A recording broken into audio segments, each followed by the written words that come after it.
Here we go, back on the Gill Athletics Connections podcast. Thank you again so much for press and play. I haven't given this shout out in a while. Our intro and outro music. I just want to say thank you again so much. Udon Cheek, who coaches at East Carolina University, put that together for us through the humbleness of his heart. He just wanted to do something for the podcast and really has a servant leadership heart. And so I'm just super excited and thankful and grateful for Udon putting together that beat. I love it, and the lyrics. It's all original, and just so grateful. And I shame on me. I don't thank him every single episode, but I do. I love you, Udon. I know you're listening, and really grateful for you. My name is Mike Cunningham. I'm your host here on the Gill Connections podcast. I serve in many different ways. I'm also the business development manager here for Gill, but you guys know me as the podcast guy. And our guest before we hit record here said that I got a pretty cool job, and he's right. He's going to say a lot of right things today, but I'm not sure he's going to say anything more right than that right there. So let's hop right into it. Help me welcome from Hall High School out in the beautiful state of Connecticut, the wise, the wonderful Mr. Jeff Billing. Jeff, how are you, sir? I'm doing great. Thanks for having me on today. I was going to make a joke because we were talking about your name. It's Billing, not Billings, but you're the Hall Titans. And I was like, well, why aren't you the Hall Titan? We should just drop S's from everything out there. We used to be the Warriors, and it was always a decision of whether to have the S or not the S. Are you a Warrior or the Warriors? Was that's interesting. Was that a Warriors like Indians, like Native Americans? And so we had to change it for that reason? Correct. Yeah, makes sense. Yeah. It's interesting what schools do and don't, and why some Absolutely. Have to. And so, yeah, it's really interesting. Well, Jeff, man, thanks for being here today. I am super excited to learn more about your story and to learn more about Connecticut track and field. I did a bonus series back in 2024 where I interviewed a high school coach from every state to talk about how you qualify for the state meet. And I don't remember some specifics because, forgive me, I did 51 of them. I included Washington, of course, but I do remember a lot of unique things up in the Northeast New England area. And so I feel like I remember a lot of unique things with Connecticut track and field. So I always like talking to our high school coaches from these states that I don't have a lot of experience with here in the Midwest and being from the Southeast. So I'm excited to kind of jump into it. Who knows? Maybe you're not even from Connecticut. You're going to tell me like, yeah, I moved here a year ago. I have no clue about this state. So we'll find out. I got Connecticut roots. Okay. All right. Good. I love it. Well, Jeff, let's get in our Wayback Machine here. Why don't we start with where does track and field start for you? Assuming you were an athlete, where do we begin here? Yeah. Well, hi everybody out there. It's nice to join you all and be here with Mike. Quite an honor. I've been a runner my whole life. I often say I was running in the womb. My dad was a marathon runner. So I was the little kid getting dragged around to road races in New England. And for those of you from outside of New England, hopefully you've heard of some of the legends of the day, Bill Rogers and Johnny Kelly and Amby Burfoot. All these sort of Amby Burfoot's actually my uncle. I grew up down the street from Johnny Kelly. So like I'm tied to the New England road racing scene. I've chatted with Bill Rogers dozens of times because my uncle went to Wesleyan with him.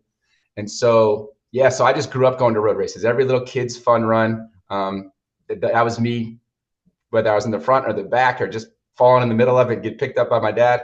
So my whole life going to road races, going to the Boston Marathon every year, staying in the Sheraton.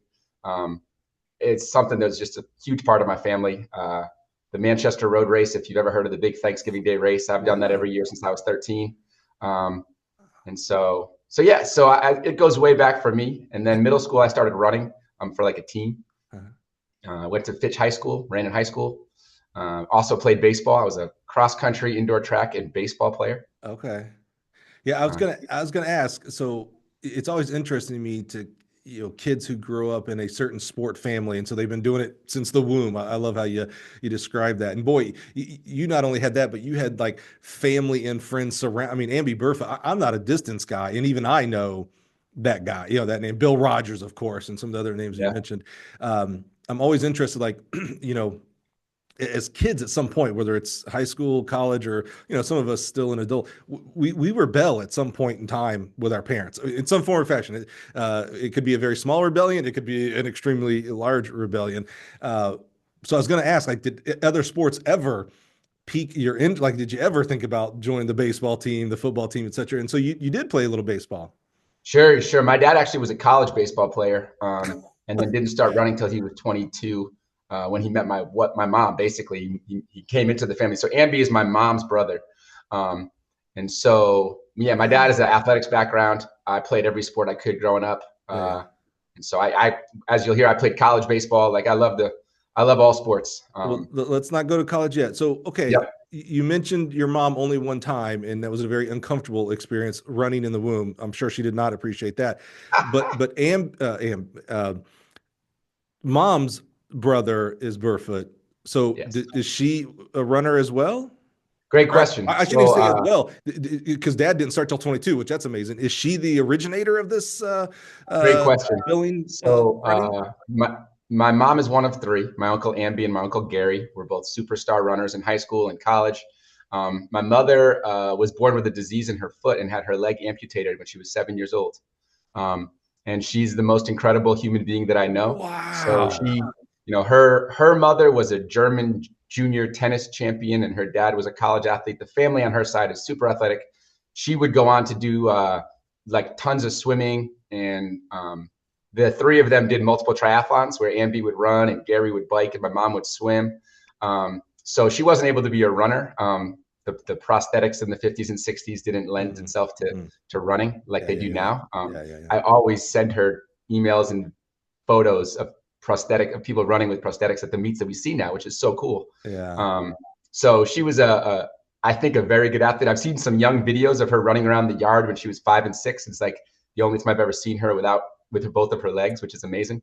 So the family was all athletes, and I loved sports of all kinds, and so I was raised in that same environment. So talk to us about that's amazing, by the way. Holy cow. I mean, bravo to your mom. It's one thing, like when you talk about your dad starting to run at 22 and then doing mini marathons, mini MANY, not mini marathons. That's amazing to me. I mean, it's like, I can and will never run a marathon. I want, I say I want to. I really don't want to. I don't want to do the training for it. Is what I don't want to do. That's amazing to me. I mean, that's just I watch these guys, and right now when we're recording this in middle of February, especially in regards to distance running, holy cow, people are doing. I mean, unbelievable, unfathomable things from the half marathon to the mile. It's crazy. So I have a lot of respect for them. When I hear about someone like your mom, who through no fault of her own has to have an leg amputated, and then goes on, like, that doesn't stop her. Like, okay, maybe I can't run, but I can swim, and then does things like that. That's just when I hear, I've read these books, and there's a book called Grit, and you hear about grit and hustle, and I'm like, yeah, that's all cool. Miss Billing, that's grit. Like when I see her, I'm like, that's grit. I don't know how you want to define that in words, but I see it right there. That is phenomenal. How was that growing up? I mean, did you have a sense of like, well, I guess I really don't have any excuses here because my friggin' mom. Like, do you have that kind of like conscious as a kid? The honest answer is I did. Mm. Like I was an athlete. I was always playing sports. My body was always sore. My calves were always getting sore, right? And it's hard. You complain about it because you're 15 years old, right? I'm not to say I didn't complain. I wasn't this stoic figure, but it's hard to take it too far when your mom only has one calf. Yeah. And you're like, I'm not going to complain about these things that I have. And just, we would go to Disney World and we would push her around in the wheelchair in the airports, because she had to save some steps. And so just we go to the beach and she has to, my mom loves the water. She's still to this day, every day of the summer, she's at the beach in Connecticut. But it's a different experience when you only have one leg. And so it was very, very apparent to me that you don't take things for granted. Yeah. You're very happy with what you have. Well, shout out And you to make the most of what you have, that like also you don't get knocked down, you get right back up, you deal with it. So she sort of embodied and modeled a lot of traits that I hope I hope I give to my children now. I hope I give to my kids and my teams. Yeah. Shout out to mom. Cause as a parent myself, there's a lot of things I tell my kids. Boy, your mom showed it to the kid. She lived the talk, right? That's quite amazing. So talk to us about high school with running and with track and field. So you said you were mainly across indoor and then baseball for outdoor season. Was it always a given, knowing, we're hearing about the background of your family and your dad starting to do marathons and things like that at the age of 22? Was it always a given you were going to be I'm assuming you were a distance runner. Was that always kind of a given? I was a distance runner. I'm very slow twitch.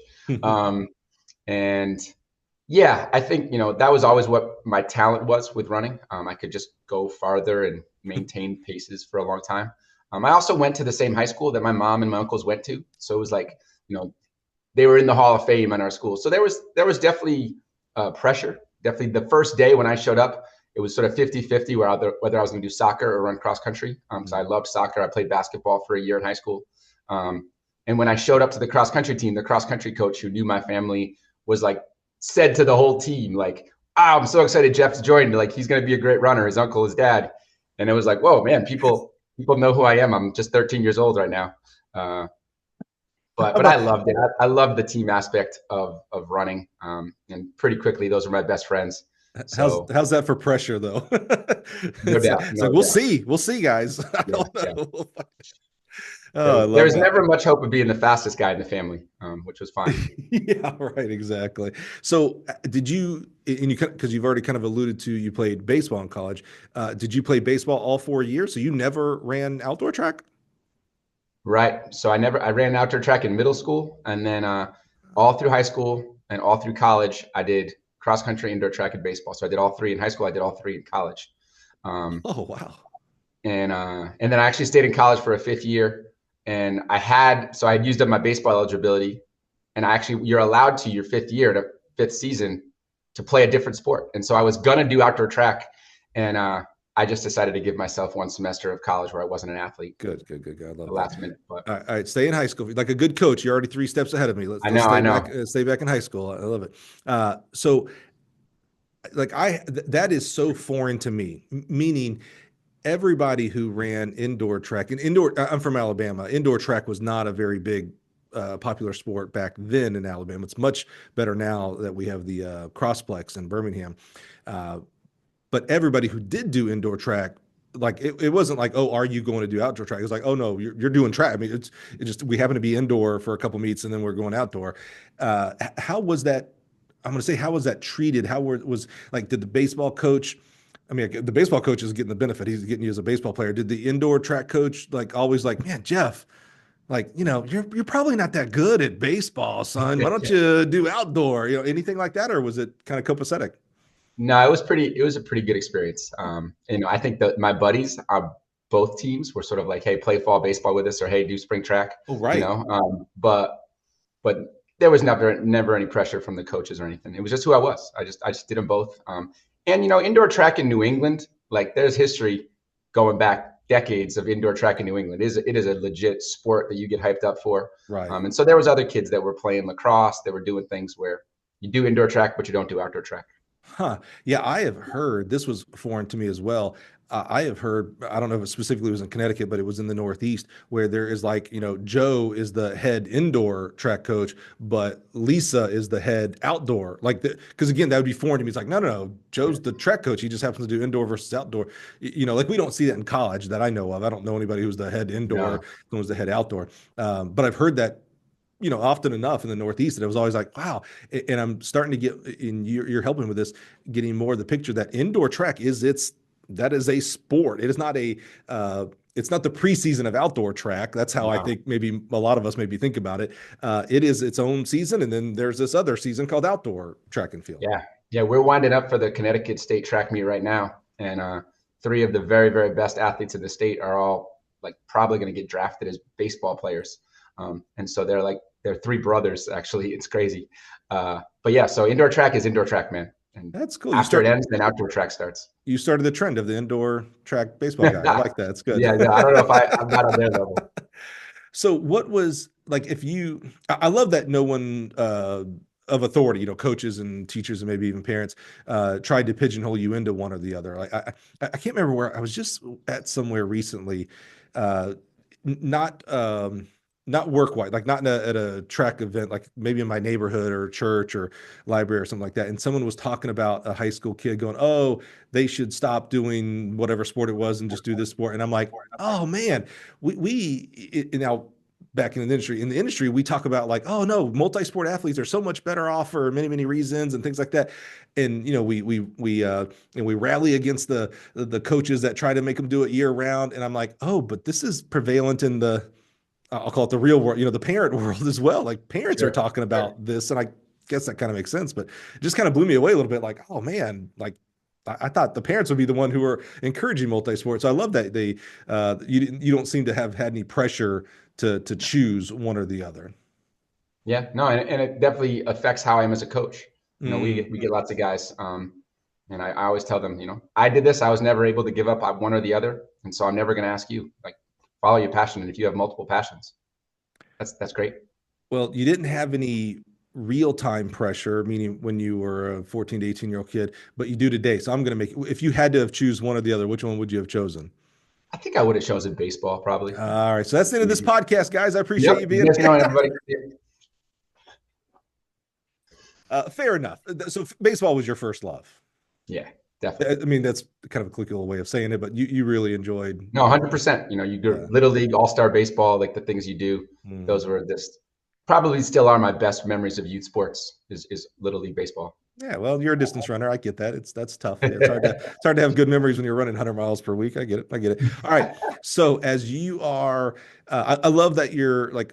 I want to stress this. I love that your indoor track coaches never put the incorrect pressure on you. Part of being a coach is you're putting stressors and pressures on kids to help them become better athletes and better people. But I love that they never hey, Jeff, you got some skill here. If only you would stop playing baseball, you could really maximize and all that kind of stuff. I Sure. really love that. And shout out to them for having that attitude. And the baseball coach, I forgot about fall ball. So I appreciate the baseball coaches, having that same attitude that we are one team, right? You didn't go to Hall, did you? What high school did you go to? No, I went to Fitch High School, Fitch. So Groton, Connecticut. we're all part of Fitch. I like when coaches, athletic departments are like, hey, we're Fitch first, Absolutely. and for not Fitch baseball first and Fitch football first. Like we're Fitch. So I love that sharing of athletes, if you will. I love our local high school where I live in Mahomet.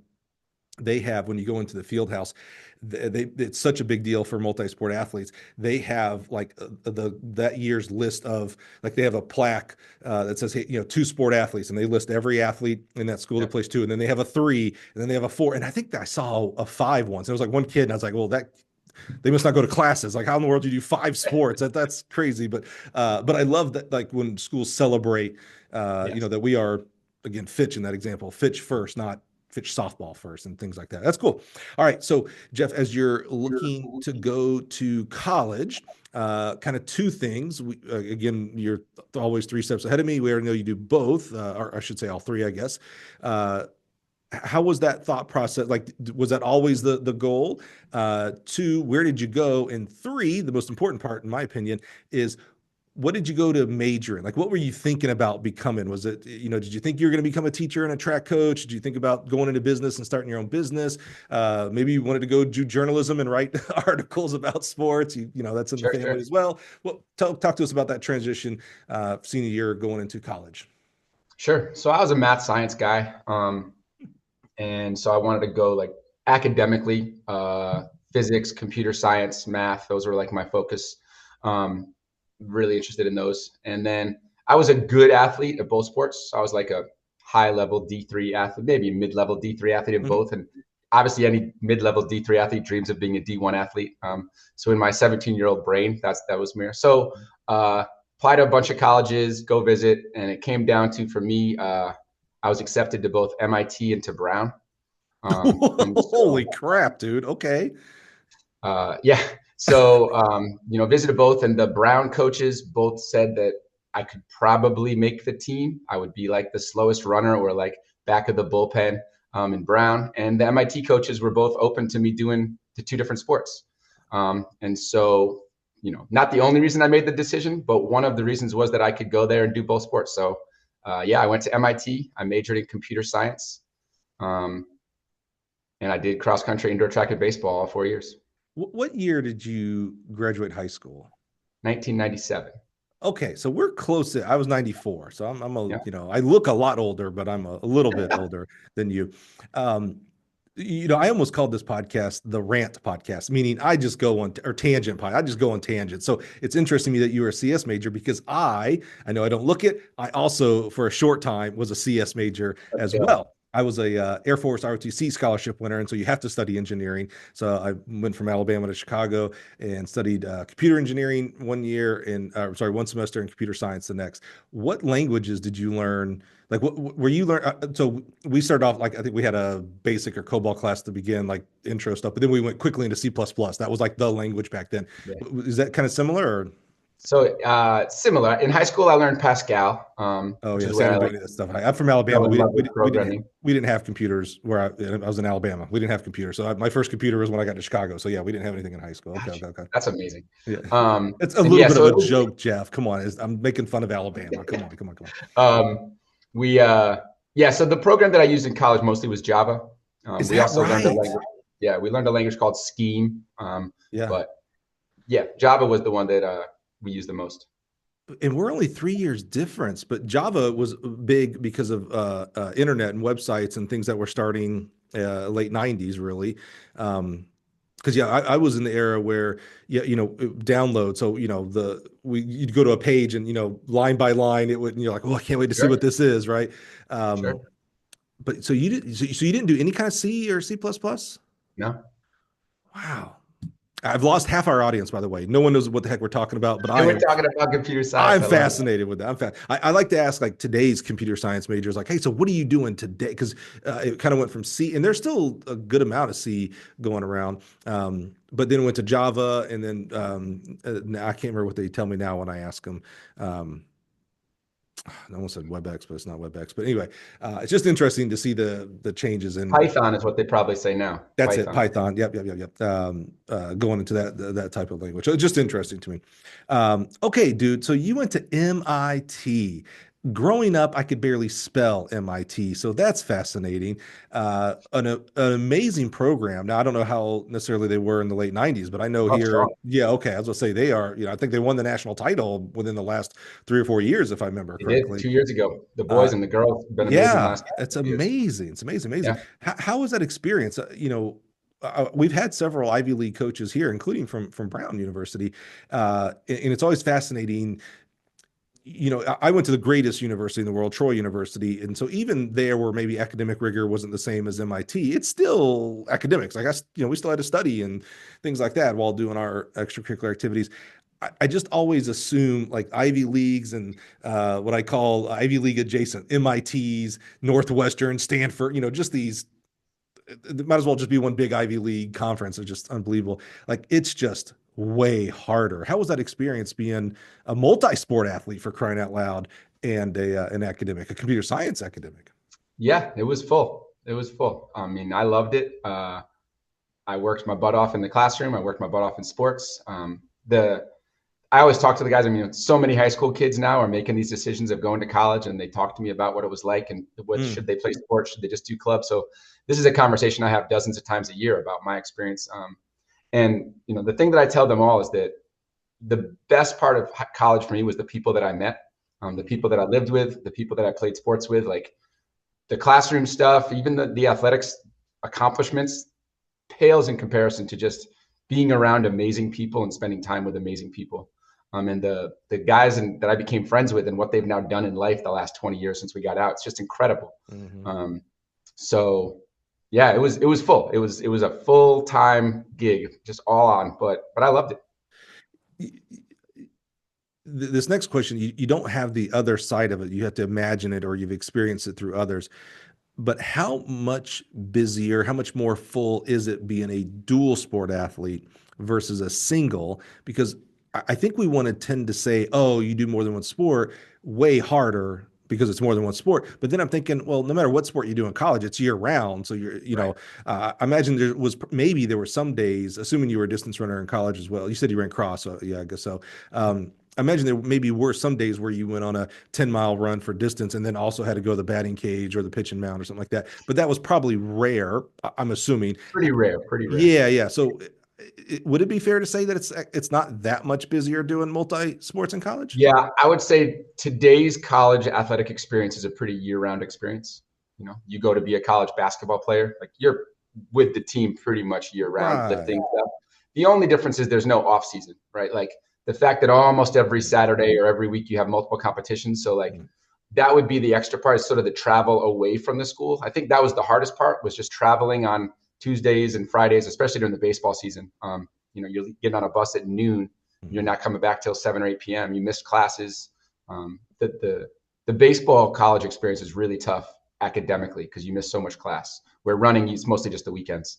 Yeah, I was going to say, but for running, especially distance running, you are gone every weekend because of cross, indoor, outdoor. But you do add with baseball. First of all, there's a fall ball season if you're playing baseball, just baseball in college.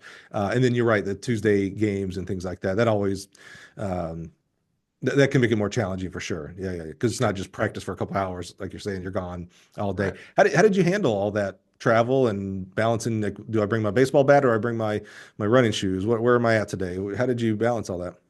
You know, I just did it. I mean, it was just who I was, and I think it affected my academics some. It affected each sport. Like probably objectively, if I had just picked one, I would have gotten better at whatever sport I picked. But to me, the enjoyment of both of them was more important than that. And so it was just, again, it was just who I was. It was just what I did.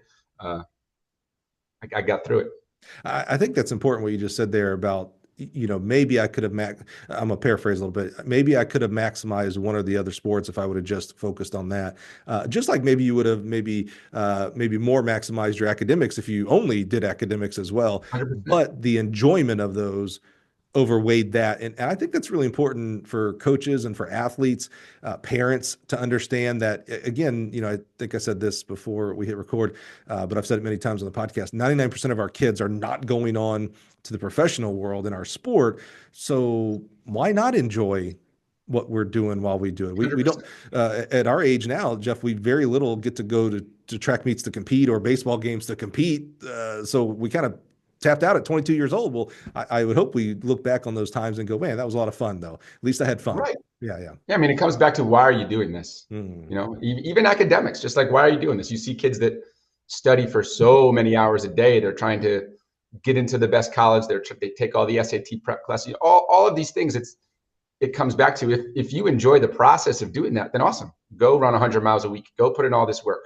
You know, go lift every day after practice. Like, if you enjoy that, but if you're doing that because you think it's going to do something good for you down the road, but you're not enjoying it in the moment, like, I personally think that's a mistake. You gotta enjoy the time you have.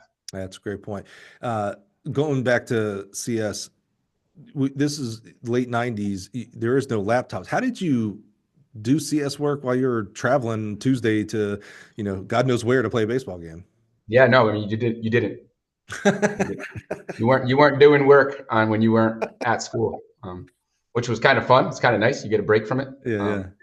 I would dread if there's a bunch of kids sitting on an athletics bus in college right now doing homework on their bus and not listening to music and messing around with the guys or girls, you know, like, those are some of the best memories. So yeah, it was a nice break from the academics. So as soon as you got home though, you'd have to go to the computer lab and wake up. It was late nights and early mornings. But also, like I said, a built-in break from it all, which is valuable. Yeah. So what was the idea? Did you want to be a computer programmer? Did you want to be a teacher? What was your thought as you were going into MIT? The answer is yes and yes. In high school, I was really into computer science. I also was really intrigued by teaching. And so I guess if you had asked me when I was 18, my vision would have been that I will go work in industry after college for some number of years. And then maybe after making lots of money and being able to sort of sit back and relax, maybe then have a family and become a teacher, so I could have summers off with my family. That would have been my 18-year-old vision. I know I didn't ask, and forgive me if I forgot. What did mom and dad do? Like, I'm trying to think, like, what did you see in front of you as professions? Sure. My mom was a psychotherapist. Oh, wow. And my dad was a statistician for Pfizer, the pharmaceutical company. Dude, what's it like having a mom with that kind of, I feel like everything you would say is like, all right, she sees right through me. Yeah. I would genuinely have to be like, Mom, I need you to be mom right now, and not like, you know, don't give me the lines I hear you give to your patients. You know, but she was great at that. But yeah, it was full. I'm an only child, and my parents both worked a lot of hours and worked really hard to provide for us. Yeah. So I saw them working really hard and being really motivated. And I also saw them really caring about the work that they did. I'll always remember my dad, as I said, was a biostatistician for Pfizer. He was the guy that goes to the FDA and presents them with the statistics that says this drug is safe. And he came home the day that the FDA approved the non-smoking drug. The name of it is blanking, but it helps people quit smoking. And he was like so proud of what he had just done. He's like, people are going to quit smoking because we just got this drug approved by the FDA. And I was like, that's pretty cool. And obviously my mom was doing amazing work helping people with problems. So yeah. Now he didn't light up a cigarette as he was telling you that, I hope. I No feel like chance. that. I feel like that's what I would see on TV, The celebration. Yeah. The guy who's celebrating, stopping people or helping people stop smoking, and he's lighting up. It's like, not for me though, but No chance. Good. I figured if he started running at 22, he was probably not a smoker. So yeah, that's pretty good. I love that. So you shared with us a really great experience that maybe you know, as a 14, 18-year-old, you couldn't have really understood, and you definitely understand it better today, of the relationship of your track coaches and your baseball coaches in regards to you know, call it splitting time, if you will. How did that met itself out in college as well, or was there any college coach? Was Halston there? I can't remember how long Halston Taylor was there. Okay, Yeah, Austin Taylor was my coach. Great guy, love him, by the way. Recently, I always say Halston ran a D1 program at a D3 school. That's like you great just way of putting it. He if you had showed up at any D1 practice and then you showed up at our practice, you would not have been able to tell the difference. It was so organized, so structured. The rest of the coaching staff, the expectations they had, and it's why the team was so successful. I would say there was never any overt pressure to stop baseball. The running program was the much stronger of the two programs. The baseball program at MIT wasn't that strong. And so there certainly was no pressure to ever like leave running for baseball. The running program was pretty good, you know, at a New England and even at a national level. And I was sort of always just off of the varsity. I think like all 4 years on the college team, I was like 8th to 12th man. And so a few extra months of training over the course of 4 years might have been different for how I could have performed myself and how I could have helped the team. But again, there was never anything negative. There was never a conversation where it was like, hey, you really should think about doing this.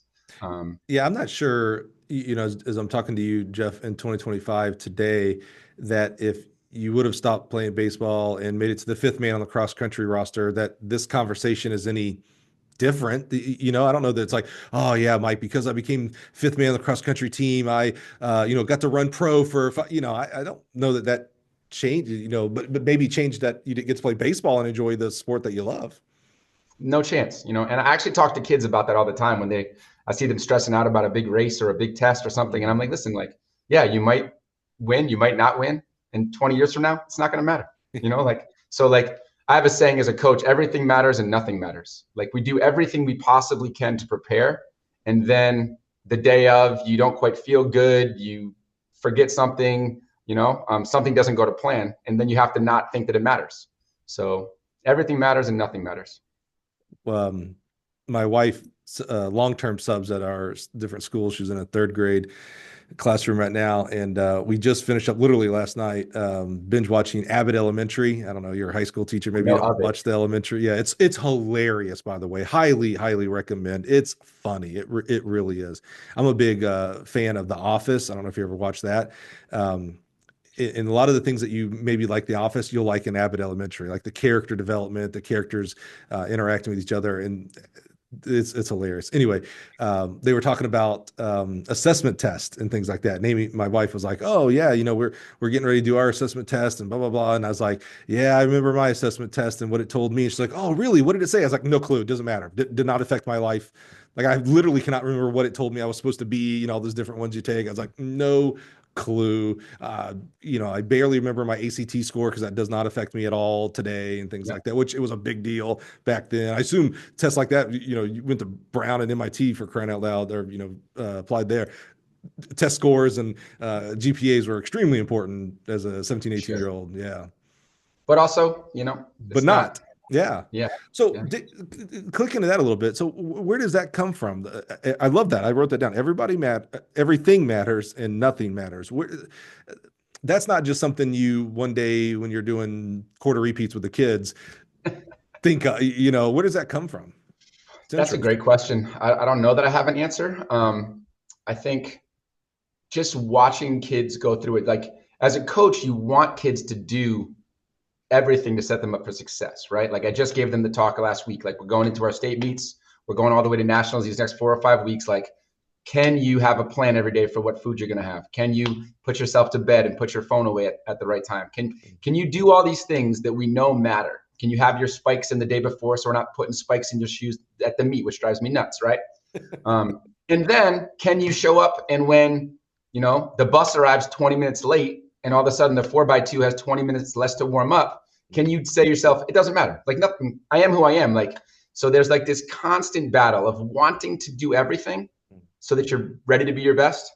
But then when something goes wrong or not to plan, to not have them think, oh, since we didn't get to do everything we planned, now what's the point? We're going to bomb. And so that's where some number of years ago, it was like, everything matters. Let's try to do everything perfect, and nothing matters, because you just go out there and compete. It feels like a unique way of saying another saying where I've heard control the controllables, which also means that there are things that are uncontrollable, and therefore you got to dismiss those. The bus being late 20 minutes. Okay. So what are you going to do about it? Because you still got to run the 4x2. So do you let it crap you out and you have a terrible race, or do you control the controllable? Okay, well, I can start warming up now. Okay, I can cut this off because I got to be at the starting line 20 minutes early. That seems in that same vein. I really like that. Everything matters and nothing matters. That's really cool. You got that tattooed somewhere?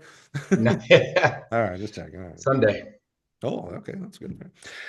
So you mentioned you did 4 years of baseball. I assume didn't redshirt because your 5th year you could have done another sport, but you took it off. You didn't do outdoor track?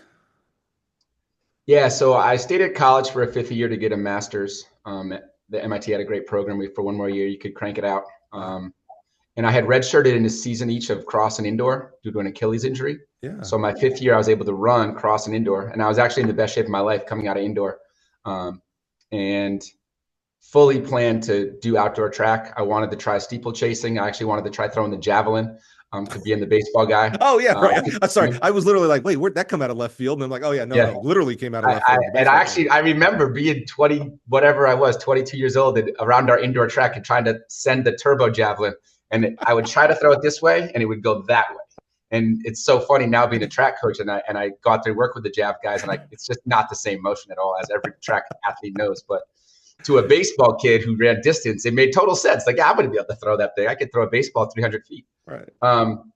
So yeah, the indoor season ended, and I had bombed my last race of the indoor season. And so I trained my butt off for like 3 or 4 weeks, late February, early March, getting ready for outdoor.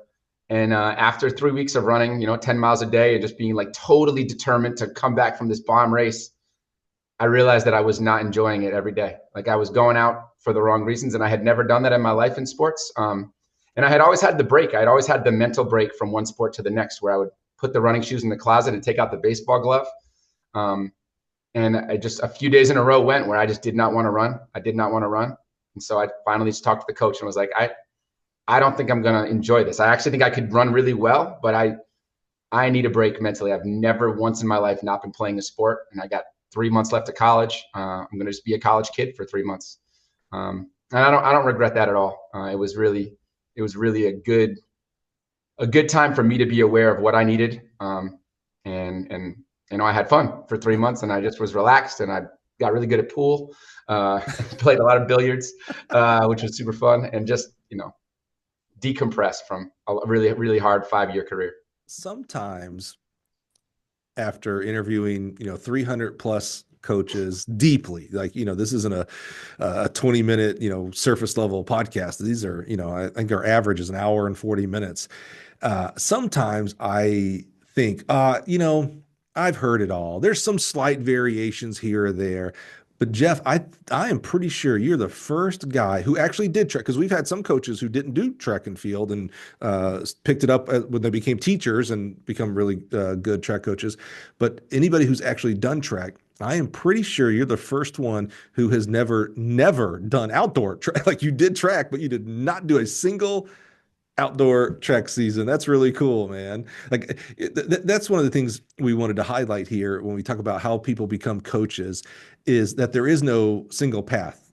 there is no like, oh yeah, well you run high school and then you run college and then then maybe you become a GA or something. I don't know, but then you go teach and you coach track. That's just like how everybody does it. It's like, oh man, there are so many amazing avenues to get where we are today. I So true. really like that with you. That's really cool. These are great like Jeopardy trivia questions out there for people, and yours would be a really cool one. So, okay, so you go to graduate. You graduated your undergrad. You're a glutton for punishment, so you stay another year for grad school. Of course, it's at MIT, so that tracks. That makes a lot of sense. MIT, what are they? Are they the? Hold on, don't tell me. I almost said the Terriers, but I know it's not that. Are they the Engineers? What's their Yeah. mascot? Both the, I don't know what it is today, but when I was there, it was both the Beavers and the Engineers. Beavers. Okay, The but I Beavers remember. were the world's first engineer, obviously.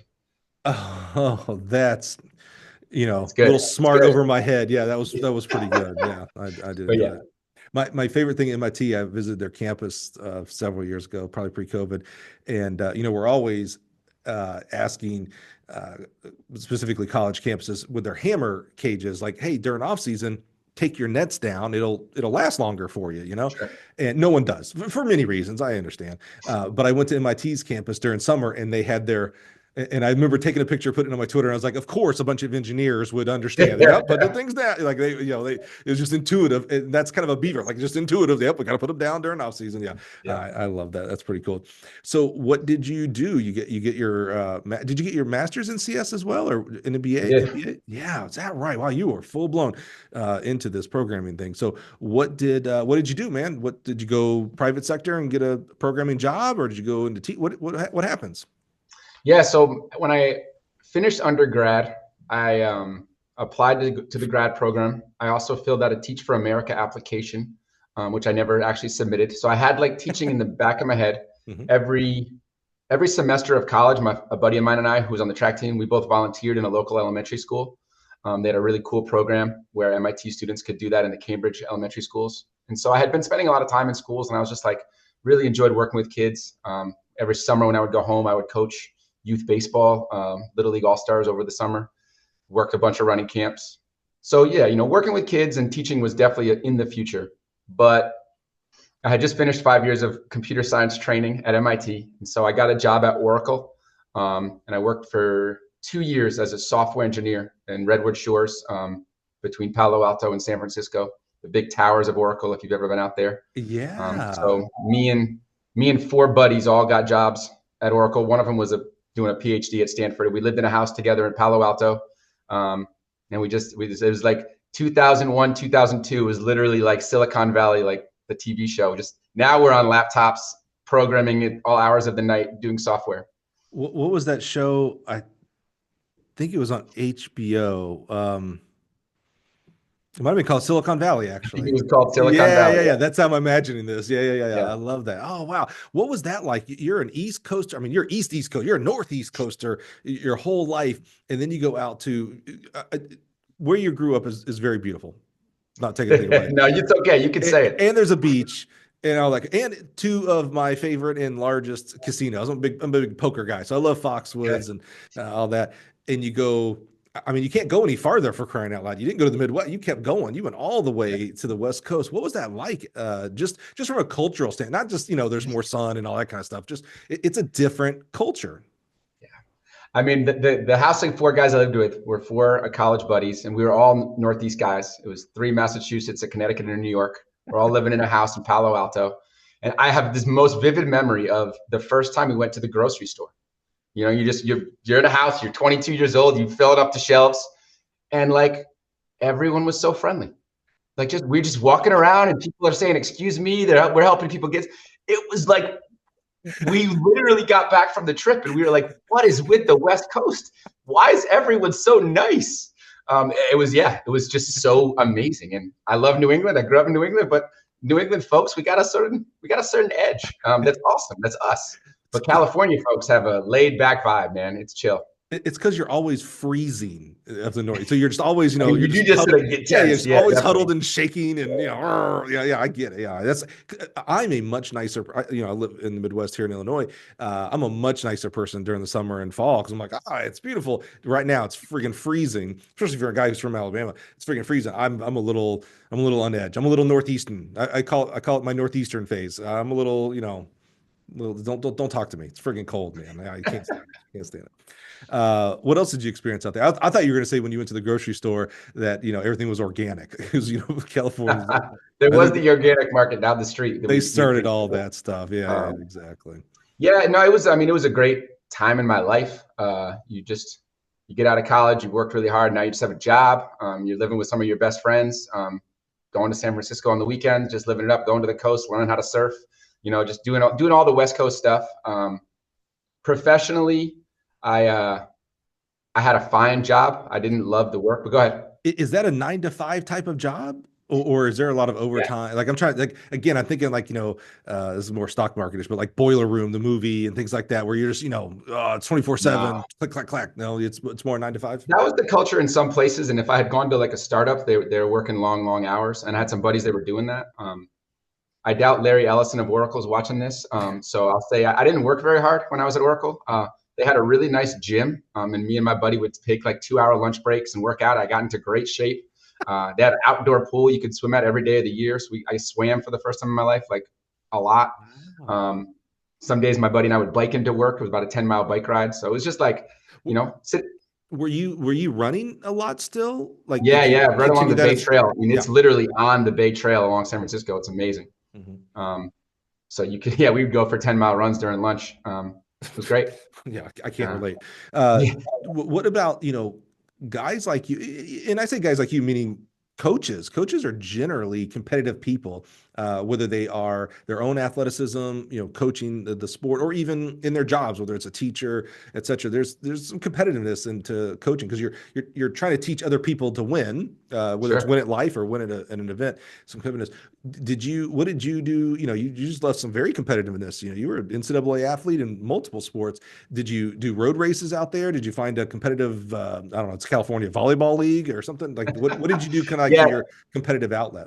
it's a great question. It's a great question. I was running road races. I did my first triathlon, which was fun up in the Napa area. And I was playing like pretty competitive softball. Hmm. Like adult men's softball is legit slow pitch. And I was on like I think 3 different teams at one point playing softball like 4 or 5 nights a week. Huh. Uh, really like on one like co-ed team that was just for fun, and then a couple of men's league teams that was like really competitive. So yeah, there's definitely I've never once in my life left a competitive environment. I wouldn't know what to do with myself if I That's what I wasn't. wondered. Yeah. Yeah, absolutely.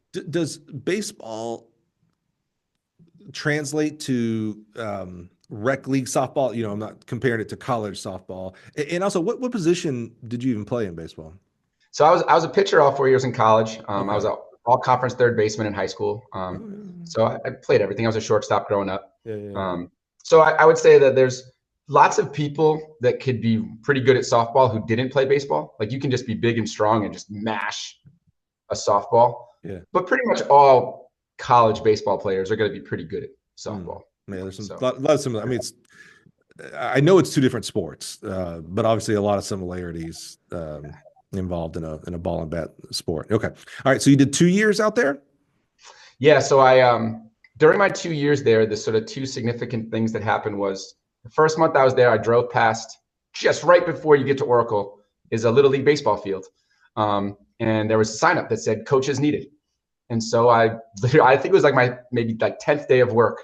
After I got off work, I drove up to this little VFW and walked in and said, hi, I'm working at Oracle down the street. I live in Palo Alto and was a college baseball player. I'd love to help out. I've coached Little League in my hometown.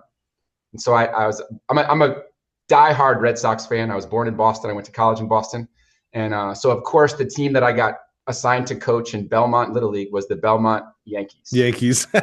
So all my buddies are all New England guys, and so every day, twice a week, I would wear my Yankees hat home from practice, and they would bust me. Um, and then Oracle had a program where employees could volunteer in the local elementary school, this elementary school, Sandpiper Elementary. And I was volunteering in a second grade classroom, helping one individual boy with his math facts. And so I was doing those two things while working at Oracle. I was coaching Little League and tutoring a second grader in math. And during that time, the work wasn't very fulfilling. I felt like I was making money for a company that had lots of money. And just, it was never something that I was thinking about when I was outside of my job. And Little League and the boy I was working with, that's what I was always thinking about. That's what I was talking about with my friends. And my friends and my girlfriend at the time were all like, you should just do that. And so I'm like complaining about my job, not really enjoying my job. And so after 2 years at Oracle, I decided to quit. And I made two resumes. I made a resume to be a high school math teacher, and I made a resume to be a Major League Baseball statistician. You know, this is like sabermetrics, like the Oakland A's, the Moneyball. Yeah. I was like at a bunch of those Oakland Athletic games. I was living that life, and I loved math and I love sports. And so I applied for one teaching job at Palo Alto High School across the street from Stanford University. And through a very interesting string of events, got hired as a math teacher, despite having no training to be a math teacher. That boggles me a little bit because, one, you're right, you didn't have an education major, so that kind of feels like there's no way you're gonna get this job. Two, I just, stereotypically go, oh, Palo Alto, there are mathematicians just walking around out there, like, so what do you think? How did that actually come to fruition? How'd that happen? Yeah, so it's a little bit of a long story with some cool we got all day parts to it. We got all day. So I remember going to the career fair where you go, and I was in the culture of software where to show up to work every day, I go in a golf shirt, I go in khaki pants. That's just what I programmed in every day at Oracle. And so there's a Saturday morning career fair, and I put together this cover letter and this resume. The resume shows that I have no experience as a teacher. The cover letter says that I'm a young, passionate guy, and I think I could be a great teacher. And I stand in this line of probably 40 or 50 math teachers, every other one of them that's in a suit, every other one of them that's teaching at Los Gatos or one of the other neighboring towns. Right. And Palo Alto is sort of, I say Palo Alto is the best public school district in the country. So it's just like this really desirable place to teach. And so I finally get to the front of the line, and I'm just sort of this outlier of all these people in suits and all these people with their resumes. And I get to the front, and I meet the lady who's the head of the department. I shake her hand. I talk to her for 1 minute. I give her my cover letter and my resume, and I leave. And I get home, and all my buddies are like, they think this is the coolest thing ever because I'm leaving the industry and I'm trying to be a teacher and a coach. And they're like, how did it go? And I say, well, there's no chance I'm ever going to hear from them. Like there's no chance. So life resumes. I make this other resume. I'm doing other things, and I'm literally on the mound pitching all-star baseball practice, like 3 weeks later, and my cell phone rings, and I answer it because it's a number I didn't recognize, and it's the HR department at Palo Alto, and they say that there's an opening for an interview tomorrow, and I'm like, yeah, I'm in. I'll be there. So I call out sick from work the next day, and I go down, and it turns out that someone who had filled that slot in the interviews had accepted a job somewhere else. And so like the last minute, an opening had occurred. And when HR looked at my resume and transcripts, my information had gone in the like scrap pile. This kid's not. But when this opening happened at the last minute, they asked the head of the math department, hey, who do you want to put in this spot? And she would later tell me, she said, her words were, how about that kid from MIT? And so I often say that like the biggest thing I got out of MIT was an interview to be a math teacher, like just that I was different, that I somehow stood out in that moment, and that I had a very unusual resume for a math teacher, got me in the door. So I show up. You want me to keep going? Please. Yeah, I am literally fascinated how the culmination of some preparation and some luck, because that's how the world works. No doubt. I love this. Keep going. Yes. So I show up to the interview the next day, and they give you 15 minutes before. Maybe many of you out there have experienced this. It's a classic interview at a district, and they have like the questions that they contractually have to ask you so that it's fair, right? Every applicant gets asked the same questions with the interview committee. And the questions are like, tell us about a day in your classroom. When you, that's a funny first question. Yeah. I'm thinking about dress. When you showed up for the interview, did you do the suit or did you do the khaki with polo? The honest answer is I don't remember. I think the story goes best if I say I still just stuck to my roots and went Yeah, khaki and yeah, polo, but I yeah, don't yeah, remember. yeah. Um, so yeah, so I sit down 15 minutes ahead. I have this list of questions, and it's like, tell us about the routine you have in your classroom. Tell us about a time you've had to call home to a parent to talk about kids' behavior. It's this list of things that every teacher could answer, that no software engineers can answer. So I'm just like, I'm laughing. This is horrible. I'm going to bomb this interview. I walk in and it's like, it's a 2 high school district. So there's 2 math department heads, there's 2 principals, there's 2 admins, there's 2 parents. There's like 8 people in the room. There's this big circular table. And they all introduce themselves. They say, "Are you ready to start? Do you have any questions?" I say, "I just have one question." They said, "You guys know I'm not a teacher, right? Like I don't. Your list of questions, I can't answer these questions." And they said, "Yes, we understand, but that's what our contract requires. We have to ask you these questions, and so you have to do the best you can. We know you've coached a bunch in your life, so maybe you can like relate it." So I answered with hypotheticals. This is what I think my routine would be. I talked about the time when I had to talk to a parent when their 9-year-old wasn't getting enough playing time, and I did the best I could. And it was fun. We got along really well. We vibed. But again, I walked out of the interview and I was like, well, there's no chance I'm getting this job. And later that afternoon, they called me back and said they wanted to give me a second round interview and they wanted me to come in and teach a class. So the next week, I found myself in front of a Algebra 2 classroom teaching my first ever math lesson. Dude. It was cool, man. It was really cool. I mean, there's a little bit of chutzpah of like, who do you think you are? Meaning, like there were plenty of people who applied for that job that are, I'll say that are listening to this. They're not listening to this podcast. Sorry. But if they were, they were like, wait a minute, I taught this many years and da da da, and I didn't get the job.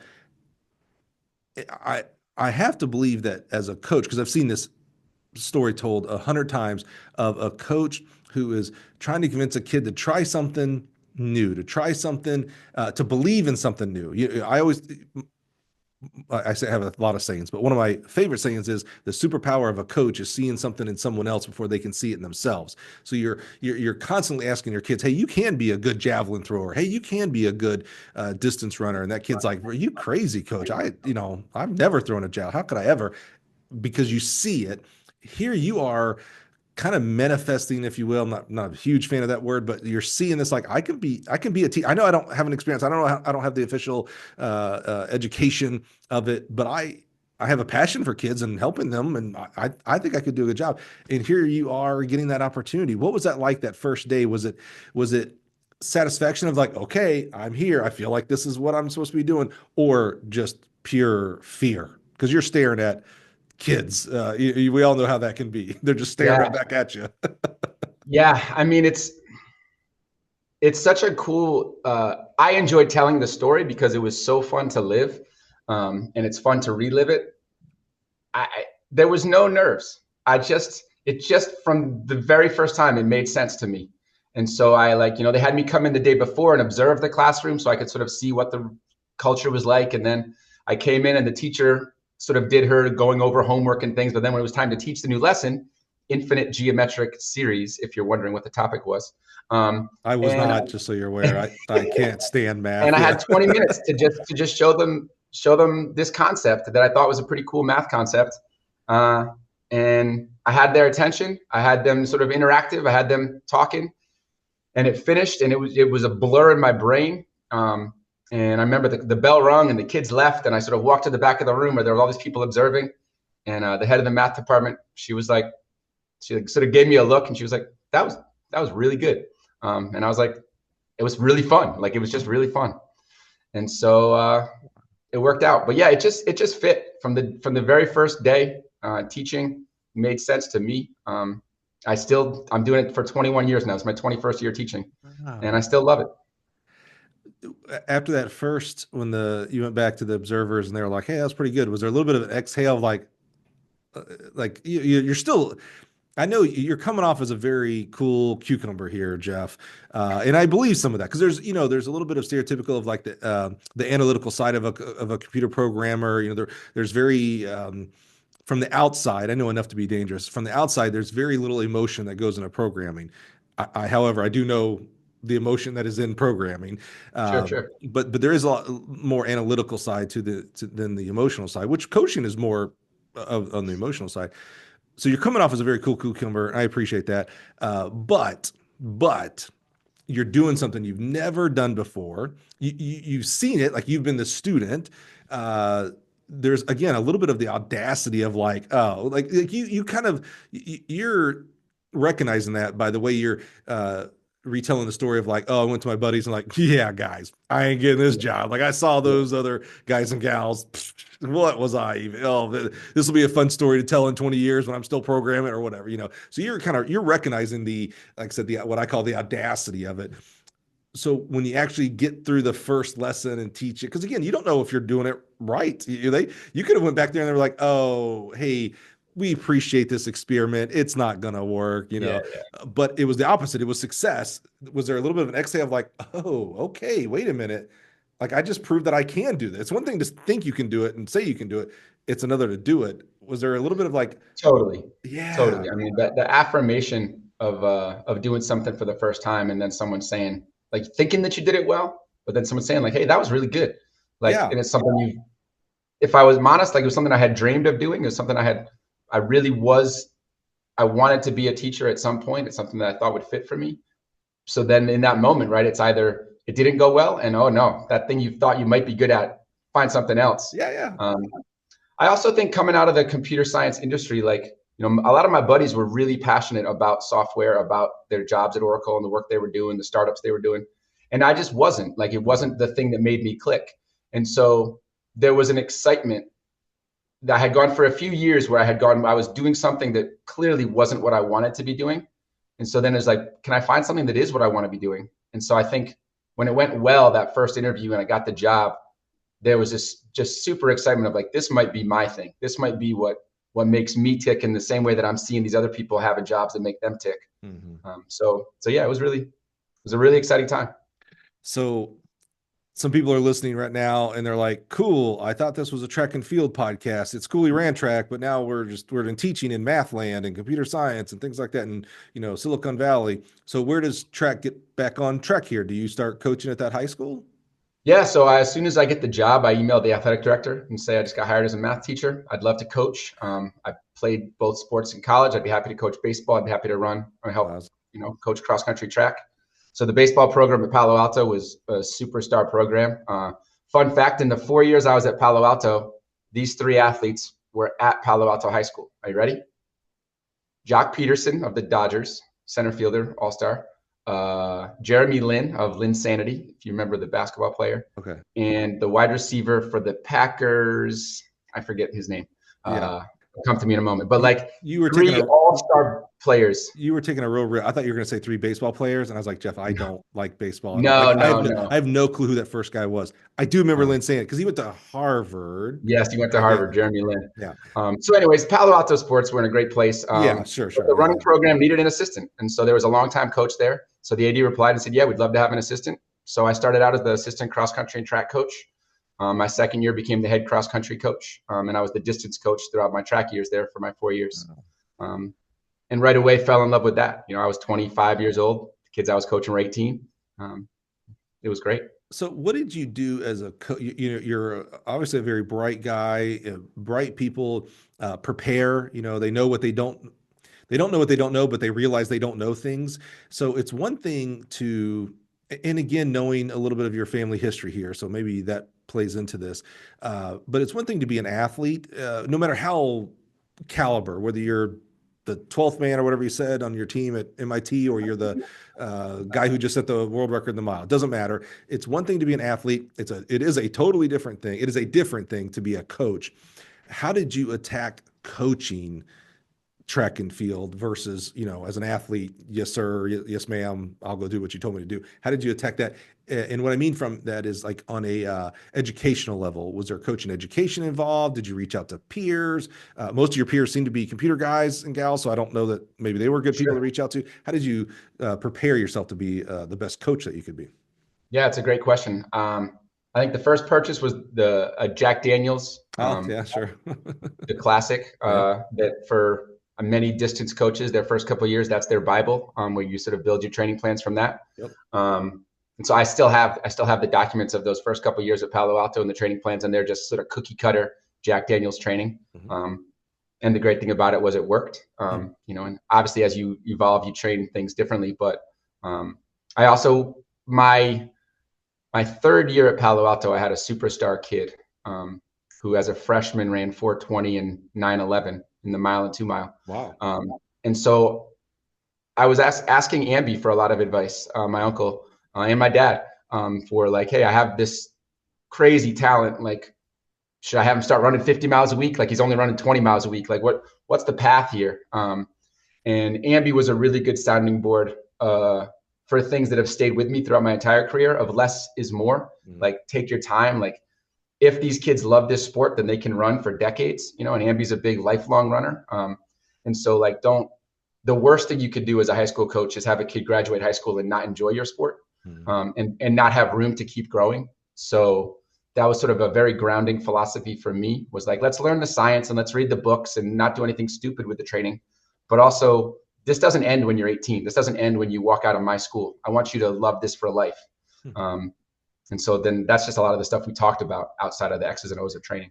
Any adjustment to, you come from a culture in Connecticut where, like we were talking about earlier, indoor track is a thing, that's its own sport. You didn't do outdoor track. You go to California where there is no indoor track, but the outdoor track season is much longer. You can start in January, for crying out loud. It's laughable to think about going to outdoor track and field in Connecticut in January. Any adjustment to that? And for, that'd be kind of a culture thing that you can't affect, meaning weather. Any adjustments there?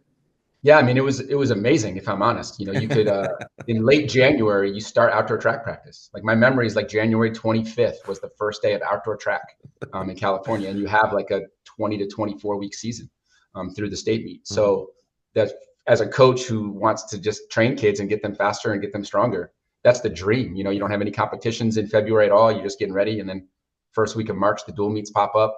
It's totally different from New England.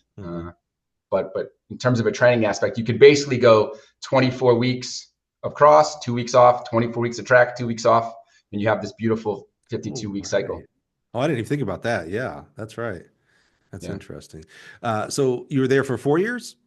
I was there for 4 years. Was the East Coast calling to get back home? Spoiler alert, we know he's back in Connecticut here. Yeah, right? I'm back home now. So, 2 years into those 4 years of teaching, I met a young lady. And things went well. And after a couple of years of living together, she applied to medical schools across the country. And of all the medical schools in all the world, she got into the University of Connecticut. No way. And so University of Connecticut is in Farmington, Connecticut, which is next door to West Hartford, Connecticut. Okay. And so as soon as she got in there, and we agreed we would come here together. And she's from New York, so it was a return to home for both of us. Okay, I was going to ask. Yeah. Yep. And so I applied to one school in Connecticut and got one job offer. So I've had 2 different jobs in my career. I've had applied to 2 different jobs. I've gotten them both. And then, so yeah, I've been at Hall High School now for 17 years. Wow. It's been a dream. Well, is she a runner? Yeah. Okay, good. She was a multi-sport athlete, high school basketball player, and ran some marathons, did some triathlons. I feel like she wouldn't enjoy the family if she didn't have some kind of running. Yeah. A really funny story. We met running on the Bay Trail. So like that's our relationship started on a run. I was actually running with the high school kids and met her, which is just a great story. That's so cool. But then when she called her parents to tell her parents that she was dating this guy and his uncle was Amby Burfoot, her dad was a runner, and he didn't believe me. He was like, "No, he's lying. You should like fact check this." So funny. It's funny. Your uncle, obviously has done a lot of things in our sport and, written a lot of things and been a great advocate for our sport. I truly think because of his unique name, it's been more flourished. Like I'm a kid from Alabama who was a radically poor distance runner, radically didn't know what long run meant. Okay.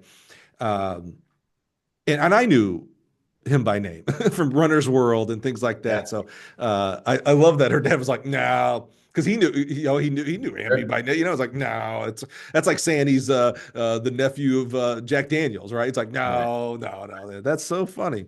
So you go back. Okay, are you now like when you graduated college? we're talking about identity here. If I were to say, hey, so who is Jeff Billen? You would have said, I'm a computer programmer, computer engineer. That's what I do. Are you now, as you're getting ready to move back to the East Coast, if someone were to have asked you back then, 17, 18 years ago, hey, so Jeff, what do you do for a living? What is, would you have said, I am a high school math teacher? That is now your identity? No Yeah, more. teacher coach. You're not thinking, there's no small room in your head of like, oh, I may go back and program. I could still, I could start up my own business. I can teach, but on the side, I've got this. There's a lot of ideas around those kind of things, especially at that time frame, especially where you're at as well. There's no idea in your head of like, I could start up my own business and create my own business and move away from teaching. It is, I am a high school teacher and high school coach. Yeah, my day one talk to all my classes and all my teams is, hi, my name's Mr. Billing. My name's Coach Billing. First thing you need to know about me is that I love my job. And hopefully I'm gonna back that up. Hopefully months from now, you're gonna be like, yeah, he really does seem to like teaching algebra, or he really does seem to like coaching cross country. And the second thing is that I'm interested in tons of things. I could be doing lots of different work in the world. If I could live many lives, I would do some other things, but I only get to do this once. And this is the thing that I've decided to do with my one time through it.